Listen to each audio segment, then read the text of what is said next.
आज तुम कहते पाकिस्तान को मिला लो, साला एक तरफ तुम कहते मुसलमानों को बाहर निकालो और दूसरी तरफ कहते मुसलमानों का देश हिंदुस्तान में बसा लो। अरे डूब के मर जाए ऐसा बाबा, सोचने की बात है। अरे एक तरफ तुम कहते हो यहाँ से रोहिंग्या को बाहर निकालेंगे, बांग्लादेशियों को बाहर निकालेंगे, सीए लेके आएंगे, एनआरसी लेके आएंगे। एक तरफ तुम मुसलमानों के नफरत रखते हो और दूसरी तरफ कहते पाकिस्तान हम ले लेंगे, मुसलमानों को गले लगा लो, फिर भाईचारा बनाओ। वो तो क्या मेरी बात सुनो, बुलाओ मुसलमानों को, पाकिस्तान को एक मिलाओ, जो आज से पहले आजादी से पहले का भारत था उस अखंड भारत को बनाओ और उन पाकिस्तानियों को भी गले लगा के भाईचारा बनाओ। वहां की मस्जिद में भी माथा टेको, वो यहाँ के मंदिर में माथा टेकेंगे तो होगा हमारा देश मजबूत। अगर काम करना है तो ऐसा करो ना, तुम कह रहे हो कि हम मुसलमान भी हिंदू हो गए, हिंदू भी हिंदू हो गए, ये तो सिर्फ एक बकलोली है। आप बात को समझो, ये फेम पाने के लिए बाबाओं को एक चिंटून मिल चुके हैं नफरत फैलाने वाले। इनको ये लगता है कि हम ऐसा ऊट पटांग बयान देंगे, मीडिया में कवर करेंगे, पॉपुलर हो जाएंगे। ये सस्ती पॉपुलरिटी का एक साधन और कुछ नहीं है। और ये सोचने की बात है कि पाकिस्तान मिला ले, मजाक हो गया, पाकिस्तान मिला ले।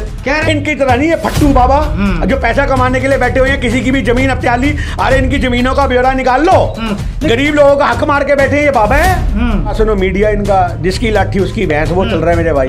अब ये कह रहे हिंदू राज, मुसलमान भी हिंदू हो गए, सरदार भी हिंदू हो गए, सभी हिंदू हो गए, एनी बार अंग्रेज भी हिंदू हो गए, हबशी भी हिंदू हो गए, पूरा हिंदुस्तान के अलावा पूरा विश्व जो है वो हिंदू हो गया। ये खुश हो जाएंगे, बात को समझो, ये खुश हो जाएंगे। उस चीज से देश मजबूत नहीं होगा। आखिर हमारे साथ सोशल एक्टिविस्ट गिन्नी साहनी जी क्या कहेंगे? एक बाबा है धीरेन्द्र शास्त्री, वो कह रहे हैं कि पाकिस्तान को भी भारत में मिला लिया जाएगा। देखिए कुछ नहीं है, ये एक नफरत फैलाने का मुद्दा है। हमारे देश के अंदर पाकिस्तान को मिला के क्या करोगे? एक तरफ कहते हो पाकिस्तान में आतंकवादी बहुत हैं, मतलब हिंदुस्तान को भी आतंकवादी बनाने की फिराक में क्या बाबा? एक तरफ तो खुद ही कहते हैं कि पाकिस्तान जो है 2 टके का, पाकिस्तान भिखमंगा, तो फिर क्या करोगे भिखारी को अपने में मिला करके?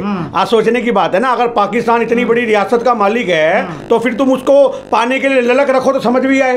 एक तरफ तुम कहते हो उनके भूखे मरने के हालात है, फिर भूखे नंगों को अपने देश में बचा के भारत को भी भूखा मारना है। एक तरफ अडानी अंबानी कम है देश के लोगों को लूटने के लिए, पाकिस्तान की आवाम को हम कहां से खिलाएंगे? उनके पास तो आटा लेने को पैसा नहीं है, चावल लेने को पैसा नहीं है। जो आटे चावल के लिए नालियों में गिरते पड़ रहे हैं, उन लोगों को तुम कह रहे भारत में मिला लो हैं? उनको नौकरियां कहां से दोगे? उनको काम कहां से दोगे? उनको धंधे कहां से दोगे? क्या करोगे? वहां की जो आवाम है, जहां बच्चे दूध को तरस रहे हैं, उनको दूध कहां से दोगे? ये सारे मुद्दे हैं। आज तुम कहते पाकिस्तान को मिला लो। अरे एक तरफ तुम कहते हो यहां से रोहिंग्या को बाहर निकालेंगे, बांग्लादेशियों को बाहर निकालेंगे, सीए लेके आएंगे, एनआरसी लेके आएंगे। साला एक तरफ तुम कहते मुसलमानों को बाहर निकालो और दूसरी तरफ कहते मुसलमानों का देश हिंदुस्तान में बसा लो। अरे डूब के मर जाए ऐसा बाबा, सोचने की बात है। एक तरफ तुम मुसलमानों के नफरत रखते हो और दूसरी तरफ कहते पाकिस्तान हम ले लेंगे, मुसलमानों को गले लगा लो, फिर भाईचारा बनाओ। वो तो क्या है? वो कह रहे हैं मैं क्या कह रहा हूँ, हिंदू है। मैं क्या कह रहा हूँ, मेरी बात सुनो, बुलाओ उस मुसलमानों को, पाकिस्तान को एक मिलाओ, जो आज से पहले आजादी से पहले का भारत था उस अखंड भारत को बनाओ और उन पाकिस्तानियों को भी गले लगा के भाईचारा बनाओ। वहां की मस्जिद में भी माथा टेको, वो यहाँ के मंदिर में माथा टेकेंगे तो होगा हमारा देश मजबूत। अगर काम करना है तो ऐसा करो ना, तुम कह रहे हो कि हम मुसलमान भी हिंदू हो गए, हिंदू भी हिंदू हो गए, ये तो सिर्फ एक बकलोली है। आप बात को समझो, ये फेम पाने के लिए बाबाओं को एक चिंटून मिल चुके हैं नफरत फैलाने वाले। इनको ये लगता है कि हम ऐसा ऊट पटांग बयान देंगे, मीडिया में कवर करेंगे, पॉपुलर हो जाएंगे। ये सस्ती पॉपुलरिटी का एक साधन और कुछ नहीं है। और ये सोचने की बात है कि पाकिस्तान मिला ले, मजाक हो गया, पाकिस्तान मिला ले। कह रहे हैं गजवा हिंद नहीं, या भगवा हिंद होगा। अरे यार भगवा हिंद की बात कर रहे हैं, कुछ नहीं होगा, कुछ नहीं होगा। आज आपको अगर करना है तो रोजगार मय करो भारत को। अगर आपको कुछ करना है तो काला धन लेके आओ और सुनहरे जो सपने दिखाए थे उनको पूरा करो। ये गजवा हिंद या ये आपका जो भगवा हिंद है, इससे मतलब नहीं है। इससे देश मजबूत नहीं होगा। देश मजबूत होगा काला धन वापसी लाने से। देश मजबूत होगा अडानी की संपत्तियों को दोबारा से, जो इनको बेची है अडानी को, वापसी लिया जाए। ये चीज होगी, इस पे बात नहीं है, गायब है मुद्दे से ये सब। देखिए मुद्दे गायब करने के लिए तो ऐसे बाबों को बीच में उतारा जाता है। आप समझो इस बात को, हिंदुस्तान के अंदर आज सबसे बड़ी कमजोरी क्या है? हिंदू मुसलमान की नस। ये पकड़ रखी मीडिया ने, ये पकड़ रखी राजनेताओं ने, ये पकड़ रखी सोशल एक्टिविस्टों ने, और ये पकड़ रखे कुछ चंद दलाल पत्रकारों ने। आज उनके पास यही एक ऑप्शन है कि हिंदू मुसलमान की नस दबाएंगे, दोनों मुद्दे भड़क जाएंगे और उसी से हमारी रोटी चलेगी, उसी से हमारी रोजी चलेगी। आज मेरी बात समझो, आज मुद्दे ढूंढने वाला भी ना, आज न्यूज कवर करने वाला भी ये नहीं देखता कि इसके घर में आग लगी मैं न्यूज बनाऊं, वो ये देखता और यहाँ हिंदू मुसलमान का झगड़ा हुआ था, ये घर हमारे लिए बढ़िया है। तो आज हिंदू और मुसलमान लोगों के लिए रोटियां सेकने का धंधा बन चुके हैं। लेकिन जो इस तरह के लोग बयान दे रहे हैं, क्योंकि 2024 में चुनाव है और ये जो हिंदू राष्ट्र की बात भी ये बाबा कर रहे हैं और लोग इनको चमत्कारी बाबा भी बता रहे हैं, कह रहे हैं कि सब कुछ हम बता देते हैं, बाप का नाम, इनका नाम, जिनका पूछ लो बता देते हैं। वो तो एक 33 साल की लड़की भी बता रही है सबके नाम नूम, हमने सुना है। वो तो बाबा के स्वानी साहब, वो तो लोगों के मंत्र टोलती फिर रही है, तो फिर उसको भी बाबा बना देते हैं हम, उसको भी सन्यासी बना के बैठा देते हैं और लोग कहते हैं इसके आगे माथा टेको। इन्होंने तो साइंस टेक्नोलॉजी हर चीज फेल कर रखी है। जो पहले के बाबा होते थे, साइंस की केमिकल चीजों को लगा के नींबू में से खून निकलेगा, ये अपनी करके रोटियां सेकते हैं। और आज हमारे देश के अंदर मन पढ़ने की जो कला है, उस कलाकार का आप समझो, उस कलाकार को अंधविश्वास से जोड़ रहे हैं कि ये बाबा ने मन पढ़ लिया।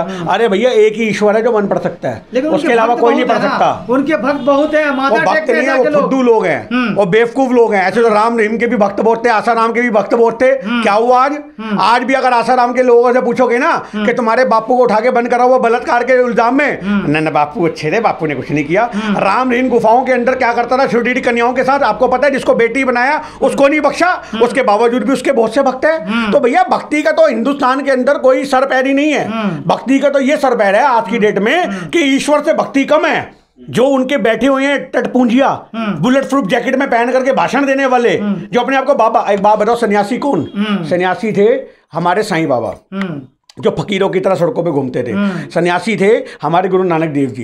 ये काहे के सन्यासी है? बुलेट प्रूफ जैकेट चाहिए, बैठने के लिए बुलेट प्रूफ शीशा चाहिए, गाड़ी चाहिए, और उसके बाद पीएसओ चाहिए। आप समझो, उनको पीएसओ चाहिए। तो क्या डर है भैया तुम्हारे को? धमका रहे हैं। अरे तुमने तो आज भी मरना है, कल भी मरना है। सन्यासी को क्या डर मौत का? सन्यासी तो बनता ही वो है जो सबसे पहले मौत को खौफ खो देता है, जो मौत का खौफ अपने अंदर से बाहर निकालता है, वही तो सन्यासी है। सन्यासी राहुल गांधी था भारत जोड़ो यात्रा में, जिसको मौत का कोई खौफ नहीं था, जिसने अपने कश्मीर के अंदर इतनी बड़ी बात बोली कि ज्यादा से ज्यादा क्या करोगे, ज्यादा से ज्यादा मेरी सफेद टी शर्ट को लाल ही तो करोगे, और क्या कर लोगे। उसको सन्यासी कहते हैं। इनकी तरह नहीं है फट्टू बाबा जो पैसा कमाने के लिए बैठे हुए हैं, किसी की भी जमीन अत्याली, अरे इनकी जमीनों का ब्यौरा निकाल लो, गरीब लोगों का हक मार के बैठे हैं ये बाबा है।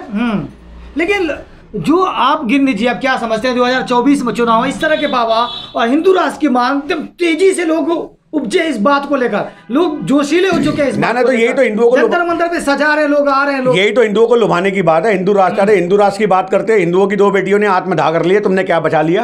आप बताओ, यूपी के अंदर, कानपुर के अंदर 2 बेटियों ने, उसका एक लाचार बाप बैठा कुर्सी पे लहू लोहान, वो अपनी बेटियों की शव यात्रा में शामिल हो रहा है। एक बाप, सोचो कितने बड़ी एक दुख होता है बच्चों का। मैं कह रहा हूं किसी ने भी जलाया, जब खुद जली या प्रशासन की गलती से जली, कैसे भी जली ना। तो हिंदू राष्ट्र की बात करते सबसे पहले सरकार को घेरो यूपी की, उन 2 बच्चों के लिए इंसाफ मांगो। सारे हिंदू संगठन क्यों नहीं जाते? क्या वो हिंदू नहीं थी? है ही हिंदुस्तान में रहने वाले हिंदू राष्ट्र है कि अरब में लोग जाते हैं, लोग इनको हिंदू ही बोलते हैं, जो हज करने जाते हैं उनको भी हिंदू बोलते हैं। देखिए, ये अपनी फिलॉसफी, इनकी अपनी साइंस है, बात को समझो। तो इनका, मेरी बात सुनो, मीडिया इनका जिसकी लाठी उसकी भैंस, वो चल रहा है मेरे भाई।